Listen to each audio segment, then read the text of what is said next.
Hello అండి, అందరికీ నమస్తే. ఈరోజు రెసిపీ వచ్చేసి చుక్కకూర రొయ్యల కాంబినేషన్తో కర్రీ అనేది చూపించబోతున్నాను. రొయ్యలు వచ్చేసి కడిగి పెట్టేసుకున్నాక ఇదిగోండి, వీటి పైన ఉన్నది కూడా నీట్గా క్లీన్ చేసి శుభ్రం చేసి పక్కన పెట్టేస్తాను. ఫస్ట్ గోంగూర కూడా కడిగి పెట్టేసేసాను అనమాట. దీనికి ఇంకా ప్రాసెస్ ఏంటంటే చూపిస్తాను. ఫస్ట్ వచ్చేసి చుక్కకూర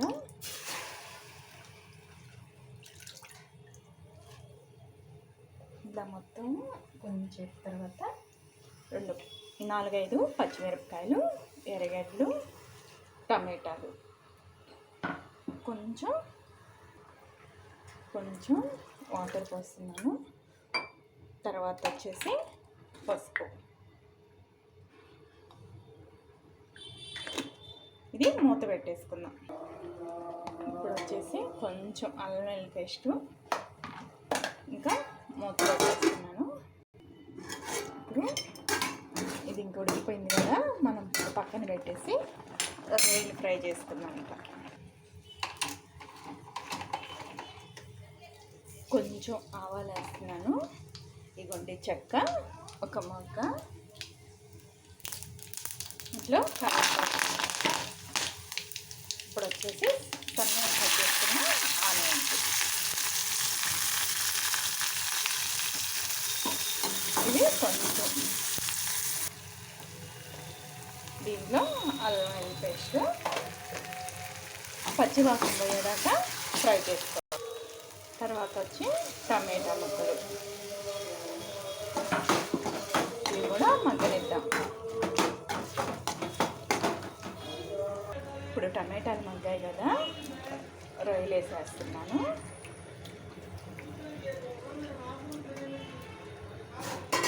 ఒక్కసారి మొత్తం కలుపుకొని ఇప్పుడు వచ్చేసి కారం ఏంటంటే చూసేసుకోండి. దాంట్లో మనం పచ్చిమిరపకాయలు అన్నీ వేసినాం కదా చుక్కకూరలో, కొంచెం ధనియాల పొడి, తర్వాత పసుపు, ఉప్పు కూడా చూసేసుకోండి. ఉప్పు మనం ఆల్రెడీ వేసి ఉంటాం కాబట్టి ఉప్పు కొంచెం తక్కువ వేసుకోండి. ఇది సముద్రం రొయ్యలు అయితే ఉప్పు చాలా తక్కువ పడుద్ది. కదర మొత్తం మిక్స్ చేసుకుందాం. మొత్తం కలుపుకోండి. దీంట్లో ఇంకా వాటర్ ఇవ్వకండి, ఎందుకంటే రొయ్యలో వాటర్ ఆల్రెడీ వస్తుంది. వాటర్ కొంచెం తగ్గించేసుకోండి.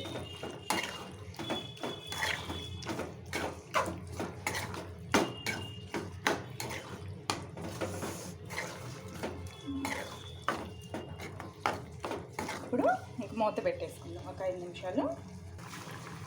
ఇదిగోండి, ఒక తర్వాత ఉడికిపోయాయి కదా రొయ్యలు. ఇప్పుడు మనం పక్కన పెట్టేసుకొని లాస్ట్గా కొంచెం కొత్తిమీర కూడా వేసేస్తాను దీంట్లో నేను. ఇంకా ఈ గ్రేవీ ఉండాలి. ఇంక మనం ఏంటంటే తర్వాత వచ్చి మనం ఆల్రెడీ ఉడకబెట్టేసుకున్నాం కదా గోంగూర, అది చుక్కకూర, ఇది మిక్స్ చేసేస్తున్నాను.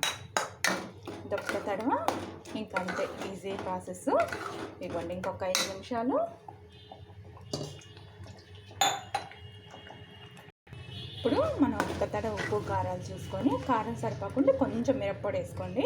ఆల్రెడీ మనం పచ్చిమిరపకాయలు అన్నీ వేసుకున్నాం కాబట్టి ఇంకా అంతే. ఇప్పుడు ఇంకొక 5 నిమిషాలు మూత పెట్టేసేసి ఉప్పు అన్నీ చూసుకోండి. ఒక తడవ చూసుకొని ఇదిగోండి, ఇంకా ఉడికిపోయినాయి కదా, ఇంక చాలు. ఆయిల్ పైన వెళ్తున్నట్టుంటే ఇంక స్టవ్ ఆపేసేసుకొని ఇదే ప్రాసెస్. ఇంకా ఈజీ ప్రాసెస్, చాలా తొందరగా చేసుకోవచ్చు అన్నమాట. టేస్టీ రొయ్యలు చుక్కకూర ఈరోజు కర్రీ వచ్చేసి రెసిపీ వచ్చి. ఈ వీడియో నచ్చితే ఒక లైక్ ఇవ్వండి, షేర్ ఇవ్వండి, సబ్స్క్రైబ్ చేసుకోండి. మన లాస్ట్ ఫైనల్గా ఉప్పు కారం అనేది మనం చూసి వేసుకోవాలి. నేను ఆల్రెడీ ఆకుకూరలు పచ్చిమిరపకాయలు అన్నీ వేసి ఉంటాను కదా, చూసి వేసుకోవాలి.